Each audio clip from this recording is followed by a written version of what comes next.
श्री कृष्ण भक्तों के लिए साल का सबसे बड़ा दिन भगवान श्री कृष्ण जन्माष्टमी आ गई है। भाद्रपद माह के रोहिणी नक्षत्र में अष्टमी तिथि को भगवान श्री कृष्ण ने धरती पर जन्म लिया था। ऐसे में आज इस वीडियो में जानेंगे भगवान श्री कृष्ण का जन्म उत्सव कब है, मथुरा वृंदावन में कृष्ण जन्माष्टमी कितनी तारीख को है और आप सभी और हम सभी जो गृहस्थ जन हैं उन्हें यह व्रत उपवास कब करना है, पारण का शुभ मुहूर्त, कैसे व्रत खोलने हैं, कैसे नियम लेने हैं और किस तरह से राहु काल का समय है, पूजा मुहूर्त, संपूर्ण जानकारी वीडियो में आपको प्राप्त होगी।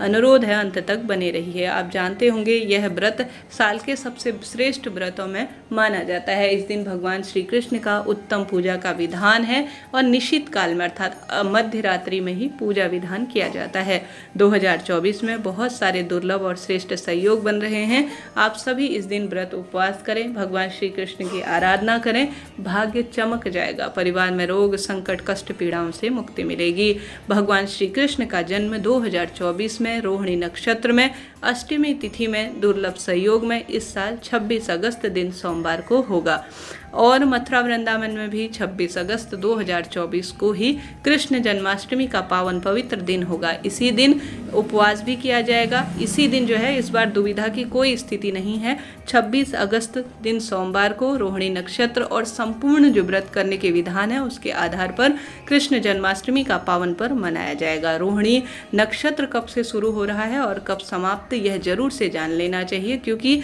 यह विशेष जानकारी होती है, श्रेष्ठ समय माना जाता है जिसके आधार पर यह व्रत उपवास किया जाता है। सोमवार को दोपहर में 3:55 से रोहिणी नक्षत्र शुरू होगा और इसका समापन 27 अगस्त मंगलवार की दोपहर 3:38 के आसपास में होगा। ऐसे में आप सभी शुभ मुहूर्त भी पूजा का जरूर से जान लीजिए। भगवान श्री कृष्ण का जन्म जैसे कि अर्धरात्रि में अर्थात मध्य रात्रि में किया जाता है, तो 26 अगस्त 2024 दिन सोमवार के दिन रात्रि को 12 बजे से लेकर 12:45 तक अर्थात मध्य रात्रि में भगवान श्री कृष्ण का जन्म कराया जाएगा। शास्त्रों में कहा जाता है यह दिन श्रेष्ठ दिनों में उपवास, नियम और समस्त कार्यों के लिए शुभ माना जाता है। ब्रह्म मुहूर्त में ध्यान स्नान से निवृत्त होकर सुंदर स्नान इत्यादि के बाद पीताम्बर रंग के कपड़े पहने। श्री कृष्ण भगवान को भी आप पीताम्बर नए वस्त्र पहनाएं। विधि विधान से इतना सुंदर सा मंडप सजाएं जितनी आपकी क्षमता है, सामर्थ्य है। अखंड दीप लगाएं, सुंदर मौसमी फल पकवान इत्यादि का भोग लगाएं। तुलसी पत्र एक दिन पहले ही तोड़ लीजिएगा। विधि विधान से श्री कृष्ण की पसंदीदा चीज जैसे मुरली चांदी की या जैसी भी आपके पास हो वह लाइए। माखन मिश्री का भोग लगाइए। विधि विधान से लड्डू गोपाल के सुंदर मोरपंख इन दिनों बाजार में बहुत सुंदर मिलते हैं। अपनी इच्छा शक्ति सामर्थ्य अनुसार बहुत सुंदर सुंदर खेल खिलौने लाकर भगवान को आप एक नन्हे मुन्ने बालक के जैसे जन्म करवाते हैं मध्य रात्रि में, उस स्वरूप में करवाएं। अब आप सभी को उपवास कैसे करना है यह जरूर से जान लीजिए। ब्रह्म मुहूर्त में उपवास का संकल्प लेकर पूरे दिन व्रत कीजिए। अपनी क्षमता सामर्थ्य अनुसार चाय पानी फलाहार ले सकते हैं। रात्रि भर में यह व्रत किया जाता है और अष्टमी तिथि के समापन होने पर अर्थात दूसरे दिन उपवास को खोला जाता है। ऐसे में अष्टमी तिथि कब शुरू होगी कब समापन यह जरूर से जान लीजिए। हालांकि कई भक्तजनों की क्षमता सामर्थ्य इतनी नहीं रहती है तो भगवान श्री कृष्ण की मध्य रात्रि में जो मैंने पूजा का शुभ मुहूर्त बताया उसमें जन्म करवाने के बाद अपने उपवास को अर्थात व्रत को खोल लिया जाता है। तो अपनी क्षमता अनुसार करें। अष्टमी तिथि समापन के बाद भी कर सकते हैं, नहीं तो ब्रह्म मुहूर्त में अर्थात 26 तारीख को पूजा पाठ इत्यादि करने के बाद 27 की सुबह आप सभी अपने व्रत उपवास को खोल सकते हैं। अष्टमी तिथि कब से शुरू हो रही है जरूर से जान लीजिए। अष्टमी तिथि शुरू होगी 26 अगस्त 2024 सोमवार सुबह 3:39 और अष्टमी तिथि समापन होगा 27 अगस्त 2024 दिन मंगलवार में दोपहर में 2:19 के आसपास। ठीक है जी, यह बात भी हो गई। अब आप सभी राहु काल और पूजा का शुभ मुहूर्त जरूर से जान लीजिए। साथ ही इस दिन दही हांडी का, जैसे 26 को सोमवार के दिन कृष्ण जन्माष्टमी का पावन पर्व होगा तो 27 अगस्त 2024 को मंगलवार के दिन दही हांडी का पावन पर्व अर्थात जो मथुरा वृंदावन में और अलग अलग क्षेत्रों में दही हांडी का प्रोग्राम होता है वह 27 अगस्त दिन मंगलवार के दिन किया जाएगा। ऐसे में आप सभी पूजा का शुभ मुहूर्त जरूर से जान लीजिए। 26 अगस्त 2024 दिन सोमवार को सूर्योदय होगा 6:11, सूर्यास्त होगा 6:46, ब्रह्म मुहूर्त का समय होगा 4:34 से 5:22 के आसपास। अभिजीत मुहूर्त जो कि श्रेष्ठ कार्य के लिए बहुत शुभ माना जाता है। कोई भी अच्छे कार्य की शुरुआत अभिजीत मुहूर्त में की जाती है तो पंचांग में लिखित है उत्तम फलों की प्राप्ति होती है। तो दोपहर में 12:03 से 12:53 के आसपास यह समय हो रहा है।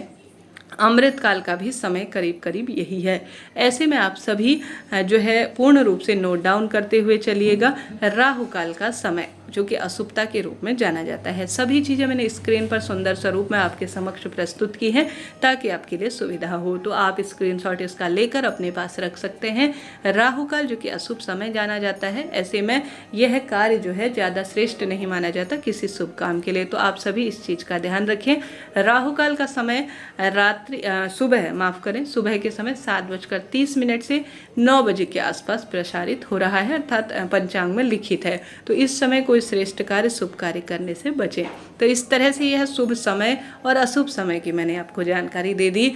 जितना संभव हो इस दिन आप सभी अपनी क्षमता सामर्थ्य अनुसार रोहिणी नक्षत्र के सुंदर अष्टमी तिथि का व्रत करें, भाग्य चमक जाएगा। लंबे समय से संतान प्राप्ति की इच्छा है तो आप सभी इस दिन लड्डू गोपाल स्वरूप को घर लाकर उनकी पूजा आराधना और विशेष तौर पर उनके सेवा का आप संकल्प लें। खास तौर पर इस दिन खीर भरकर, जैसे घर पर माखन मिश्री बनती है वह तो बनाएं, चरणामृत जैसे पंचामृत कहा जाता है वह भगवान जी को भोग लगाएं, पंजरी का भोग लगाएं, खीर का भोग लगाएं। यह भी श्रेष्ठ और सुंदर स्वरूप में जाना जाता है। इस दिन आप सभी आवश्यक रूप से अपने घर पर मोर पंख लाकर रखें, बांसुरी रखें। यह घर के वास्तु दोष को भी मिटाती है और परिवार के संकट को भी काटती है।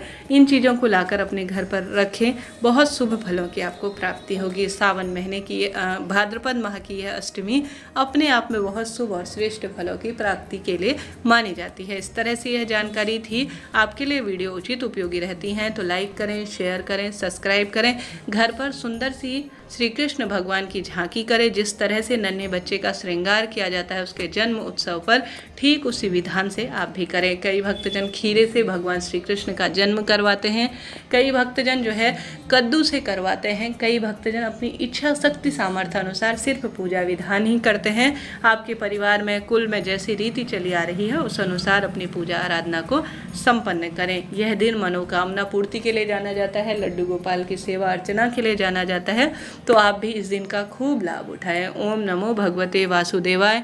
एक माला का आप जाप करते हैं तो लाभ मिलता है। इस दिन तुलसी माला गले में धारण करना, श्री कृष्ण भगवान के मंदिर में दान देकर आना बहुत शुभ माना जाता है। इस दिन भगवान श्री कृष्ण के सुंदर शब्दों की सुंदर वर्णमाला जिसे कहा जाता है श्रीमद् भगवद गीता, अपने घर पर लाकर करते हैं तो रखते हैं और इसका पाठन का नियम लेते हैं तो जीवन में मन मस्तिष्क से स्वयं ही बदलाव आता है। हर हर महादेव। जय शिव शंभु।